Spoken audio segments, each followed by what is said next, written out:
Hi everyone! Hello! Kumusta po kayo? Shoutout sa inyong lahat. Ayan. Hello words and hello Philippines! Welcome guys to my channel. Let's Talk Vlog. Ayan. Shoutout sa lahat ng mga Pilipino sa buong mundo. Siyempre sa mga OFW. Ayan. Kumusta po kayo guys?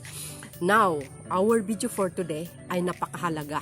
Kumbaga, ito po ang pinakamagandang gift din, no? Bago ang inaugurasyon ng ating Pangulong Marcos Jr. Itong balita na ito guys, breaking news just in, ito ay magandang balita para sa mga 31 million na bumubuto sa ating Pangulong Marcos Jr. Kung natatandaan nyo guys yung kanyang kaso, no? Mayroong kaso guys na inakyat sa korte na kung saan inakyat itong mga abogado ng mga kaliwang parlor na sa pinamumunuan ni Atty. T. Ngayon inakyat nila sa Korte Suprema yung petition, yung cancellation doon sa COC, no, ng ating Pangulong Marcos Jr. Pero ito ang pinakamaganda na balita. Mainit-init pa mga bes.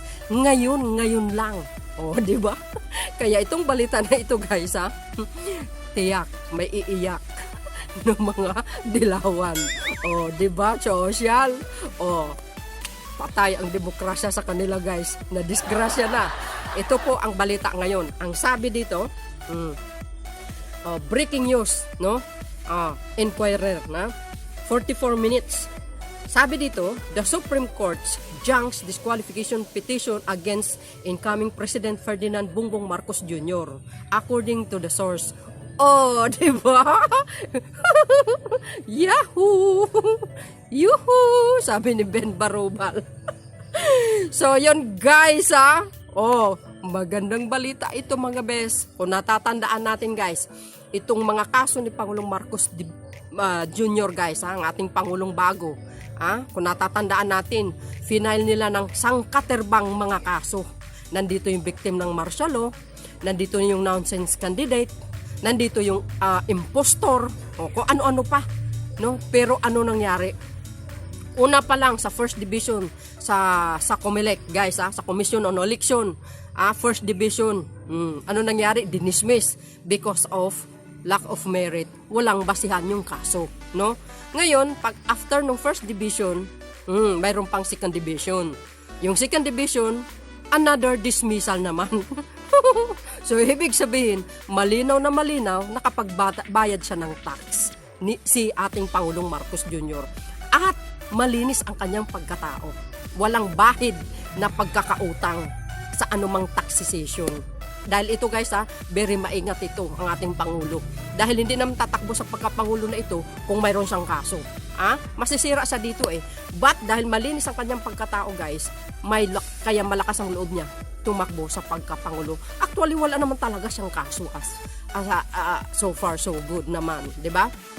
So yun guys, yung second division, dinismiss. Kasi, lack of evidence or lack of merit.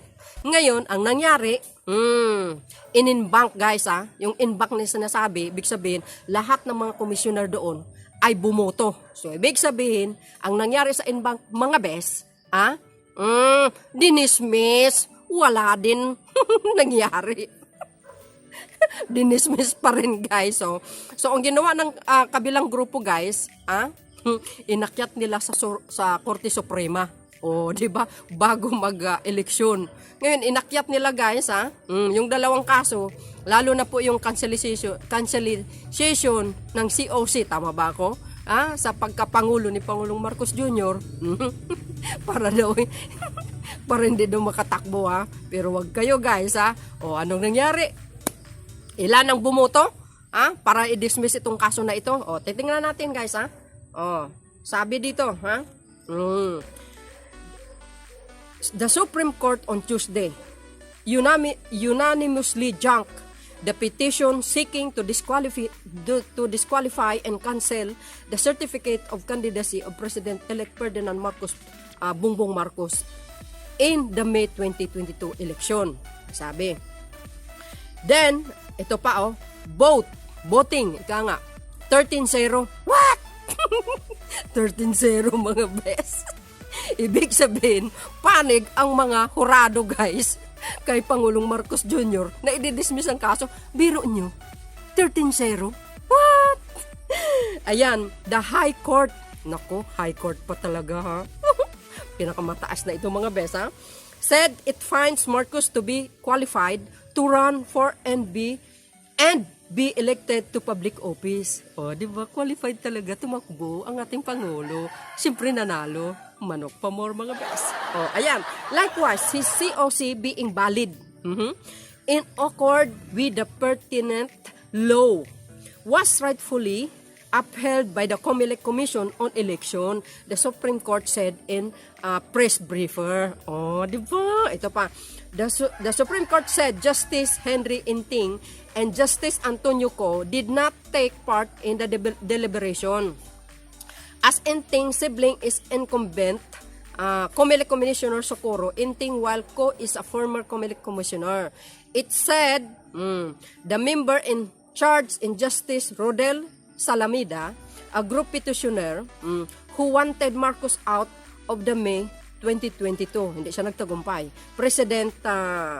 Presidential race because of his failure to file income tax return from 1982 to 1985.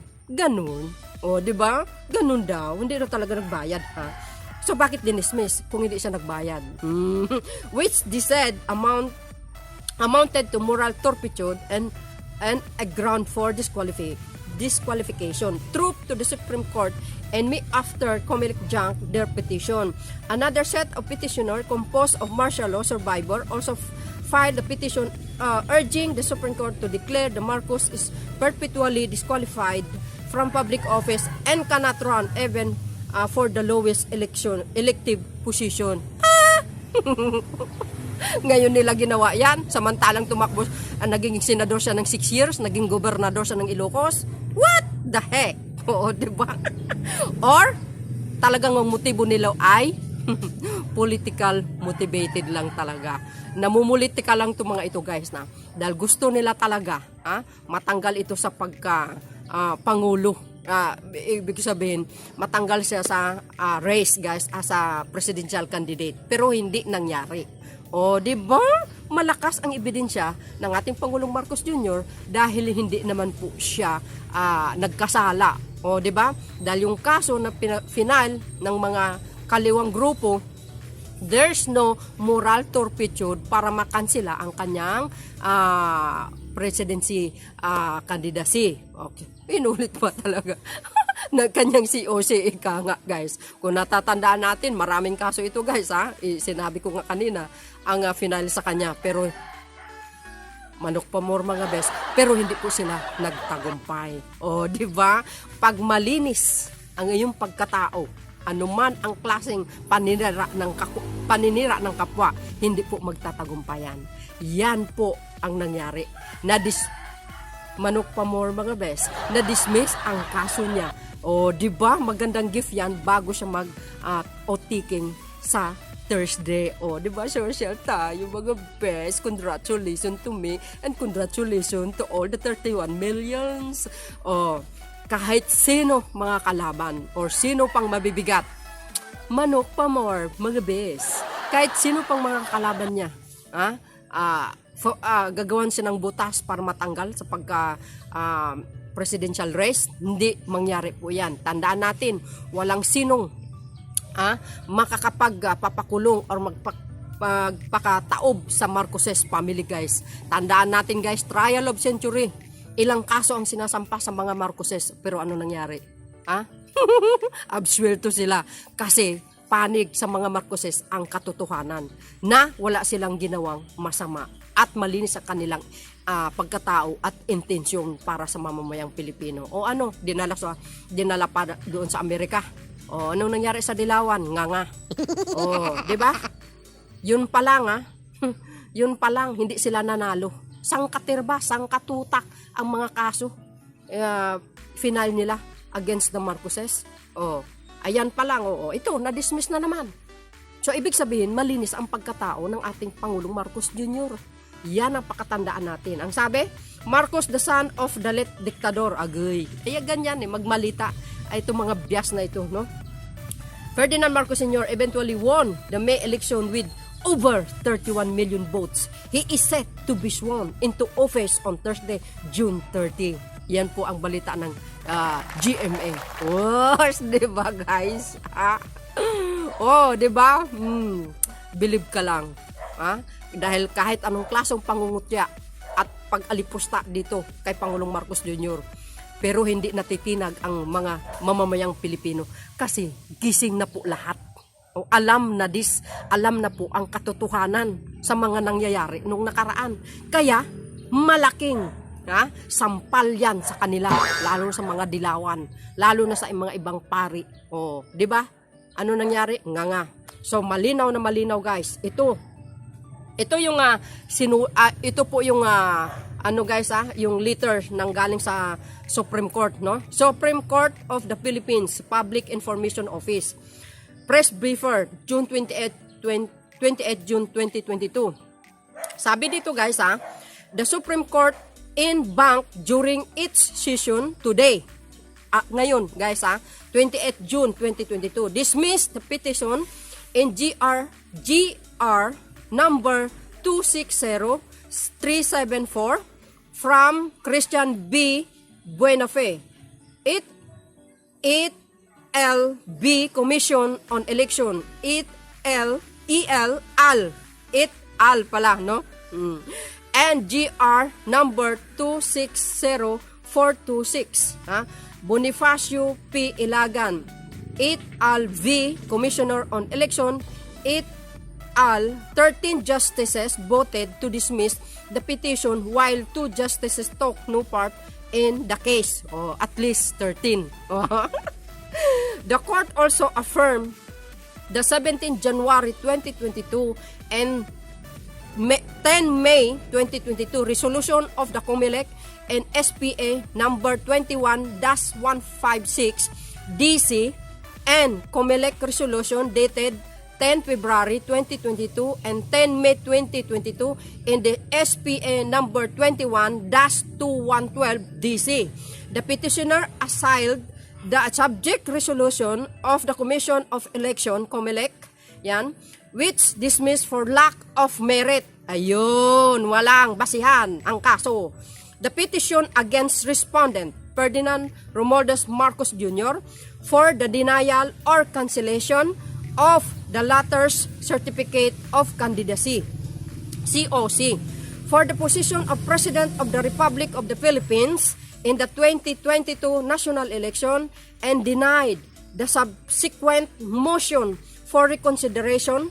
Likewise, did sought the issuance of a temporary restraining order against Congress from canvassing the votes cast for Marcos Jr. and proclaim him as a president pending resolution of the petition before the higher court. Sabi nga dito guys, the court held in the exercise of its power to decide the present controversy led them to no other conclusion but the respondent Marcos Jr. is qualified to run for and be elected to be public office. Oo nga naman, di ba? Very qualified eh. Likewise, his COC being valid and in accord with the pertinent law was rightfully upheld by the COMELEC. The member in charge in Justice Rodel B. Salameda, Justice Henry Jean Paul B. Inting, and Justice Antonio T. Co. Jr. And did not take part in the deliberation. Justice Inting sibling is incumbent COMELEC Commissioner Socorro B. Inting, while Justice Co. Jr. is former COMELEC Commissioner. The Supreme Court's Public Information Office will upload the decision to the Supreme Court website once it received an official copy from the Office of the Clerk of Court and Bank. Di ba guys, yan ang sinabi ng Korte Suprema. Galing po ito sa ating Korte Suprema. So malinaw na malinaw guys, no? Na itong kaso na ito ay breaking news at 13-0 nga ang bumuto guys, dismissal. So ayun, maraming salamat sa ating lahat. and congratulations sa ating Pangulong Marcos Jr. Thank you guys for watching. Sana po nagustuhan nyo at masaya kayo. And siyempre, congratulations sa mga 31 million. Agay. May iiyak na talaga, no?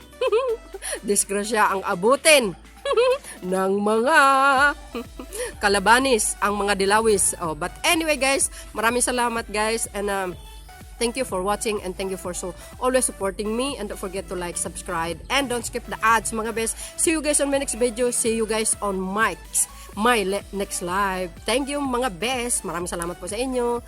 Bye bye bye. Babush.